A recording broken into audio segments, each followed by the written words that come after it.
અમેરિકામાં રહેતા ઇન્ડિયન્સને જે વાતનો ડર ઘણા સમયથી સતાવી રહ્યો હતો તે હવે ધીરે ધીરે જાણે સાચો પડતો દેખાઈ રહ્યો છે. 2024માં ઇન્ડિયન્સ ટ્રમ્પના ગુણગાન ગાતા હતા, પણ હવે ટ્રમ્પની ઇમિગ્રેશન પોલિસીએ ઇન્ડિયન્સને હેરાન પરેશાન કરી નાખ્યા છે. એટલું જ નહીં, યુએસમાં ઇન્ડિયન્સની છબી અમેરિકન્સની જોબ ચોરી લેતા અને સસ્તા મજૂર તરીકેની બની ગઈ છે અને હવે અમેરિકન્સમાં ઇન્ડિયન્સ પ્રત્યેનો અણગમો ખૂબ જ વધી રહ્યો છે અને તેની સજા ઇલીગલની સાથે સાથે લીગલ હોય તેવા ઇન્ડિયન્સને પણ ભોગવવી પડી રહી છે અથવા ભોગવવી પડી શકે છે.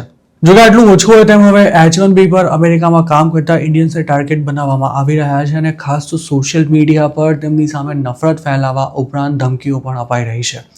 આ બાબતની ગંભીરતાથી નોંધ લેતા ગત શુક્રવારે એક આગળ પડતા ઇન્ડિયન એડવોકેસી ગ્રુપે FBI રજૂઆત કરી આ અંગે ત્વરિત એક્શન લેવા માટે પણ માંગ કરી હતી. ધી ઇન્ડિયન અમેરિકન એડવોકેસી કાઉન્સિલ એટલે કે IAACએ જણાવ્યું છે કે ઇન્ડિયન્સને ટાર્ગેટ કરી ઓનલાઈન પોસ્ટ કરવામાં આવેલું કન્ટેન્ટ ચિંતાનો વિષય બની રહ્યું છે. આ સંસ્થાએ FBIને વિનંતી કરી છે કે તેના પર એજન્સી તાત્કાલિક કોઈ એક્શન લે અને સાથે જ એવી ચેતવણી પણ આપવામાં આવી છે કે જો આ વિષયને હળવાશથી લેવામાં આવ્યો તો તે ધમકી પૂરતો મર્યાદિત ન રહી વાસ્તવમાં હિંસામાં પણ પરિણમી શકે છે. અમેરિકામાં H-1B પર કામ કરતા કુલ લોકોમાં 70%થી પણ વધુ ઇન્ડિયન્સ છે, પણ ટ્રમ્પે ઊભા કરેલા માહોલ બાદ અમેરિકામાં સોશિયલ મીડિયા પર ઇન્ડિયન્સને ટાર્ગેટ કરતી રસિસ્ટ પોસ્ટ અને સ્પીચનું પ્રમાણ વધી રહ્યું છે. ઇન્ડિયન્સને નિશાના પર લેનારા મોટાભાગના અમેરિકન્સ તેમને અમેરિકાના લોકોની જોબ ખાઈ જનારા વિદેશીઓ ગણાવવાની સાથે તેમને ઇન્ડિયા પાછા જતા રહેવા માટે પણ કહી રહ્યા છે.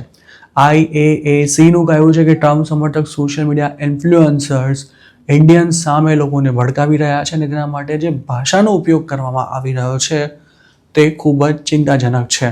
આ અંગે સોશિયલ મીડિયા પર પોસ્ટ કરાયેલા એક સ્ટેટમેન્ટમાં IAACએ એવું કહ્યું છે કે આ કોઈ રાજકીય વાર્તાલાપ નહીં પણ એક પ્રકારની ધમકીઓ છે જેનાથી ઇન્ડિયન કોમ્યુનિટી સામે ખરેખર જોખમ સર્જાઈ રહ્યું છે. IAAC સાથે સંકળાયેલા રાજીવ શર્માએ ચિંતા વ્યક્ત કરતા કહ્યું હતું કે તાર્કિક વાર્તાલાપને બદલે હવે આ મામલો હિંસા તરફ આગળ વધતો દેખાઈ રહ્યો છે, જે ખૂબ જ ચિંતાજનક છે.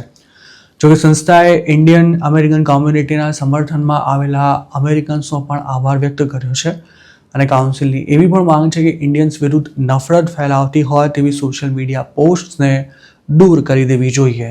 એવું નથી કે માત્ર H-1B પર કામ કરતા ઇન્ડિયન્સને જ અમુક અમેરિકન્સ ટાર્ગેટ કરી રહ્યા છે.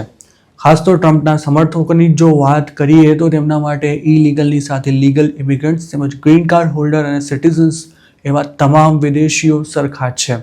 ઇલીગલ ઇમિગ્રન્ટ્સને હાલ સરકાર ડિપોર્ટ કરી રહી છે, જ્યારે જે લોકો લીગલ છે તેમને ડિપોર્ટ કરી દેવા માટે પબ્લિક ડિમાન્ડ કરી રહી છે. FBIના ડિરેક્ટર કાશ પટેલથી લઈને એક સમય ટ્રમ્પના ખાસ ગણાતા વિવેક રામસ્વામી તેમજ વાઇસ પ્રેસિડેન્ટ JD વેન્સના પત્ની ઉષા વેન્સ પણ ટ્રોલિંગનો સામનો કરી ચૂક્યા છે અને તેમને અનેકવાર ધમકીઓ પણ મળી છે. અમેરિકા એક સમય ઇમિગ્રન્ટ્સનો દેશ ગણાતો હતો અને તેને દુનિયાનો સૌથી શક્તિશાળી દેશ બનાવવામાં પણ ઇમિગ્રન્ટ્સનો સૌથી મોટો અને મહત્વનો ફાળો છે.